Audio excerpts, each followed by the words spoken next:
RSS കൂടിക്കാഴ്ചയിൽ മൗനം തുടരുന്ന മുഖ്യമന്ത്രിയോട് ചോദ്യങ്ങളുമായി എത്തുകയാണ് പ്രതിപക്ഷ നേതാവ് വി.ഡി. സതീശൻ.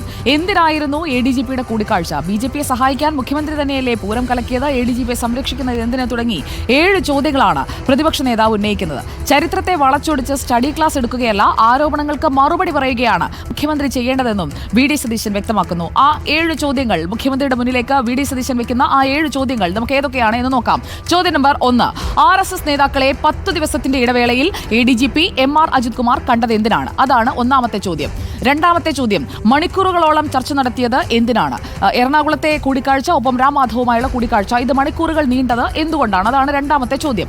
മൂന്നാമത്തേത്, മുഖ്യമന്ത്രിയുടെ രാഷ്ട്രീയ ദൂതനായല്ലേ ADGP പോയത്? പാർട്ടി തന്നെ തള്ളുന്ന കാര്യമാണിത്. പാർട്ടിക്ക് അങ്ങനെ ഒരു ദൂതന്റെ ആവശ്യമില്ല. മോഹൻ ഭാഗവതിനോടായാലും നേരിട്ട് സംസാരിക്കാൻ അറിയാം എന്നാണ് MV ഗോവിന്ദൻ പറഞ്ഞത്.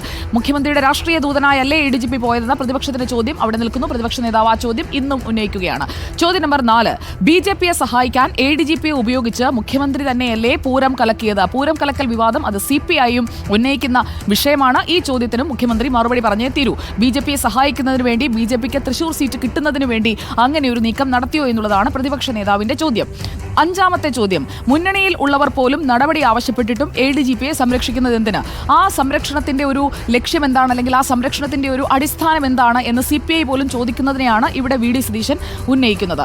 ആറാമത്തെ ചോദ്യം, റാം മാധവ് ADGP കൂടിക്കാഴ്ചയിൽ ഒപ്പമുണ്ടായിരുന്നവർ ആരൊക്കെയാണ്? ഈ രണ്ടുപേർ തമ്മിലുള്ള കൂടിക്കാഴ്ച മാത്രമായിരുന്നില്ല, അതിൽ മറ്റു ചില പ്രമുഖർ കൂടി ഉണ്ടായിരുന്നു. ആ പേരുകൾ തനിക്കറിയാം എന്നാണ് പ്രതിപക്ഷ നേതാവ് പറയുന്നത്. പക്ഷേ ഇന്നും ആ പേരുകൾ വെളിപ്പെടുത്തുന്നില്ല. ചോദ്യമായി അത് ഉന്നയിക്കുകയാണ്. ഒപ്പമുണ്ടായിരുന്ന ആ ഹൈ പ്രൊഫൈൽ നേതാവ് ആരാണ്? ഏഴാമത്തെ ചോദ്യം, PV അൻവർ ഉന്നയിക്കുന്ന ആരോപണങ്ങൾ ശരിയോ തെറ്റോ?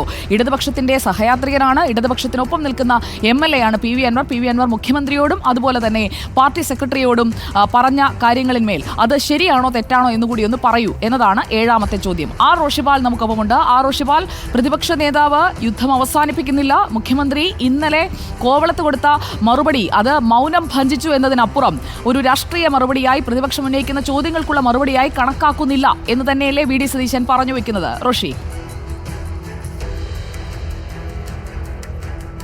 സുജയ, തീർച്ചയായും ഇന്നലെ മുഖ്യമന്ത്രി ഒരു ഇടവേളയ്ക്ക് ശേഷമാണ്, അല്ലെങ്കിൽ ഈ ആരോപണങ്ങൾ ഉയർന്നതിന് ശേഷമുള്ള മുഖ്യമന്ത്രിയുടെ ആദ്യ രാഷ്ട്രീയ പൊതുയോഗം. ആ രാഷ്ട്രീയ പൊതുയോഗത്തിൽ മുഖ്യമന്ത്രി കോൺഗ്രസിനെ ലക്ഷ്യം വെച്ച്, അല്ലെങ്കിൽ പ്രതിപക്ഷത്തെ ലക്ഷ്യം വെച്ച് ചില പരാമർശങ്ങൾ ഉന്നയിച്ചെങ്കിലും ചോദ്യങ്ങളുണ്ട് മുഖ്യമന്ത്രിക്ക് നേരെ പ്രതിപക്ഷ നേതാവ് ഉന്നയിക്കുന്നത്. നേരത്തെ തന്നെ പൊതുസമൂഹത്തിൽ പ്രതിപക്ഷം ഉയർത്തിയ ആ ചോദ്യങ്ങൾ അത് ആവർത്തിക്കുന്നു. അതിലെന്തുകൊണ്ട് മുഖ്യമന്ത്രി മൗനം പാലിക്കുന്നു എന്നാണ് പ്രതിപക്ഷ നേതാവ് ചോദിക്കുന്നത്.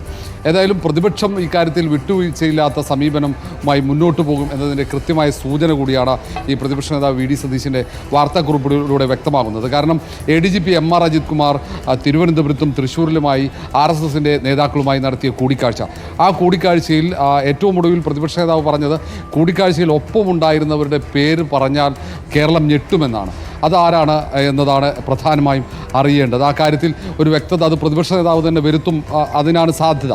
ആ പേരുകൾ പ്രതിപക്ഷ നേതാവ് തന്നെ പുറത്തുവിടാനുള്ള സാധ്യതയുണ്ട്. ആ ഒരു ചർച്ച കേരളത്തിൻ്റെ രാഷ്ട്രീയ മണ്ഡലത്തിൽ സജീവമായി നിൽക്കുമ്പോഴാണ് മുഖ്യമന്ത്രി ഇന്നലെ തിരുവനന്തപുരത്ത് ഈ രാഷ്ട്രീയ പരിപാടിയിൽ ചില പരാമർശങ്ങൾ നടത്തി. പക്ഷേ പ്രധാനമായും ADGPയുമായി ബന്ധപ്പെട്ട വിഷയങ്ങൾ, പല വിഷയങ്ങളിലും അദ്ദേഹം പ്രതികരിച്ചില്ല.